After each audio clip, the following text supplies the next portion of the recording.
Hello all, in this session we are going to learn relational model and there are some basic terminologies included in this model. Let us see one by one. Coming to its introduction, it was first proposed by E.F. Code and this relational model is going to define how the data is stored in the form of relations, nothing but tables. We know that table contains rows and columns. So in relational model, the rows in a table is specified as a record of an individual or it can be termed as tuple of a relation. Whereas the column name of a table or a relation is specified as an attribute. The relational model uses collection of tables to represent both data and the relationships among the data. It does not only define how the data is stored in the tables, but it also defines the relationships that exist among different tables. Relational model can be implemented using RDBMS language.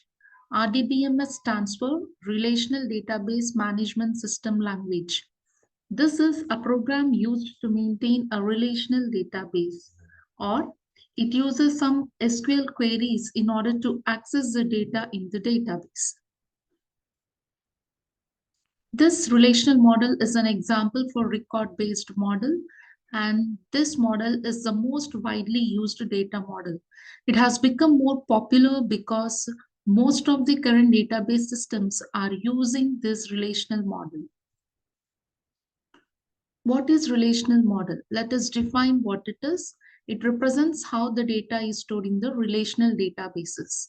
Here we have an example of student relation with its attributes, namely roll number, name, address, phone number, and age. This is our student relation with the attributes which we have already known.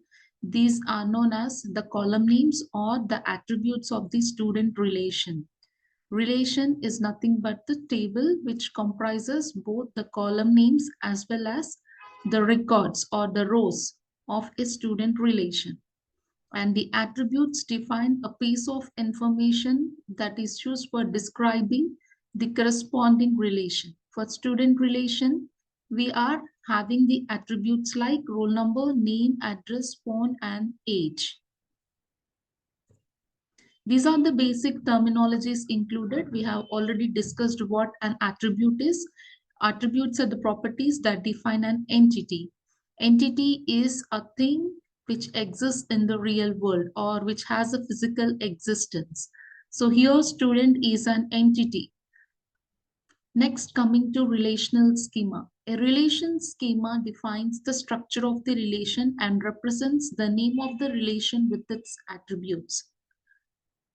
It defines the structure of the relation. Here, what is a relation name? Student is our relation. So how this relation schema is going to represent the student relation? It is something which is going to define about the student, which is a relation name, and what all attributes are associated for the student. Those attributes are listed over here and they are separated using a comma. So namely we have roll number, name, address, phone number, age. So this is the representation for student schema or relation schema. And next, coming to tuple, each row in a relation is known as a tuple. As discussed before, every record of a student relation is defined as a tuple. So here there is an example, roll number 1, whose name is Ram, living in Delhi with his phone number, and this is the age of this particular student called Ram. Coming to degree, what is degree? Degree defines the number of attributes in a relation. So totally, how many number of attributes do we have in this student relation? There are 5 number of attributes. So the degree for student relation is given as 5. Along with the degree, we also have some other terminology called cardinality. So cardinality is something which is going to define about the number of tuples that are present in the student relation. In the student relation, we totally have 4 number of tuples. or 4 number of records. So the cardinality for student relation is given as 4. This is the cardinality for student relation. And next, coming to null values. The value which is not known or unavailable is called as a null value. It is represented by a blank space, or you can represent it using a null, N-U-L-L, which is written in capitals. So here we have an example in our table. For roll number 4, whose name is Suresh, the phone number attribute value is given as null. It is because the value for this particular person is not known, or it is not available at that particular moment. Then in that kind of situation, the value null is specified over phone number attribute. This null is not equal to 0. This null specifies that the value at that moment of time is not available, or it is currently unknown. In that situation, null is represented over here. And coming to relation instance, the set of tuples of a relation at a particular instance of time is called relation instance. What do you mean by this? When we consider the student relation, totally how many number of tuples are present at this moment? There are 4 number of tuples. So this may be same or may not be same at any moment of time.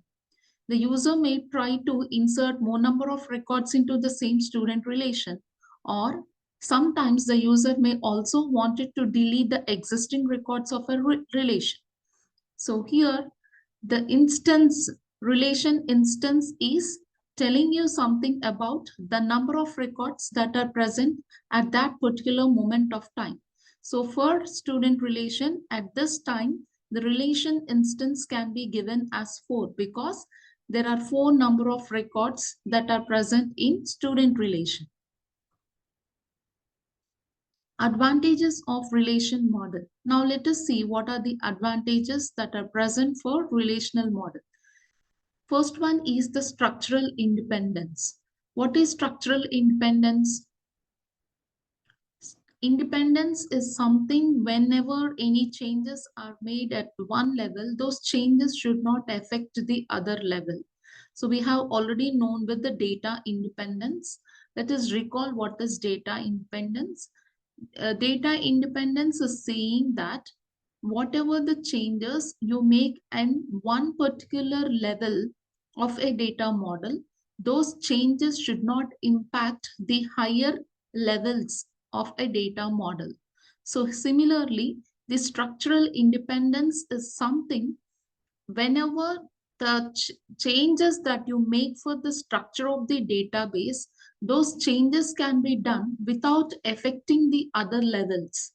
Let us see conceptual or logical level or logical schema. It defines the structure of database. We may add new columns or we may delete existing columns. So any sort of changes we make to the structure without changing the application program, it can be done. So those changes may not affect the higher level, that is the view level. Coming to the conceptual simplicity, the relational model allows the designer to simply focus on logical design and not on physical design.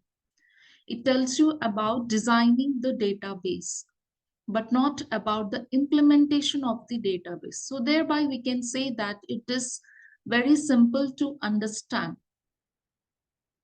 Coming to query capability, using simple query language such as SQL. SQL stands for Structured Query Language. Let me write over here, Structural Query Language. So with the help of this SQL, the structural query language, the users can easily retrieve or access the data that is stored in the database. So in general, we have different types of languages introduced in RDBMS, namely DDL and DML. Along with this, we also have TCL, and TCL. Let us see those commands later.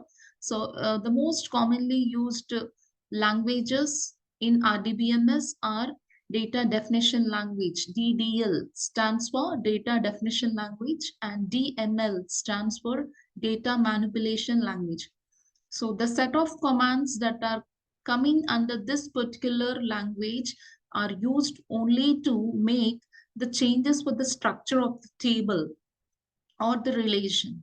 Coming to DML, the set of commands which includes in DML are used for making changes to the values that are already existing or stored in a table, or if you wanted to add new values or wanted to manipulate or make any kind of changes to the data that is stored in the database, then this DML commands are being used. Disadvantages of relational model. Relational model requires powerful hardware and large storage devices. What do you mean by this? As the amount of data in the database grows gradually or rapidly, it requires large storage medium for storing the data. And hence, this can be considered as a major disadvantage of relation model. And coming to the second point, it may lead to slower processing time.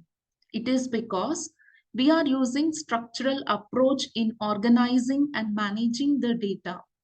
It may also take some time in order to properly design and implement the database. Therefore, this leads to what? Slower processing time.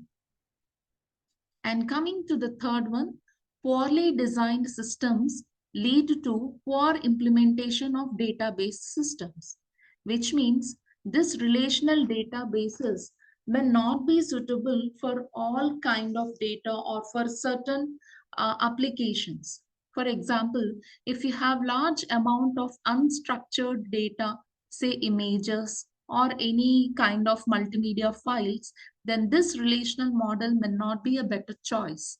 And hence, we can say that this can also be a disadvantage of using a relational model. Thank you.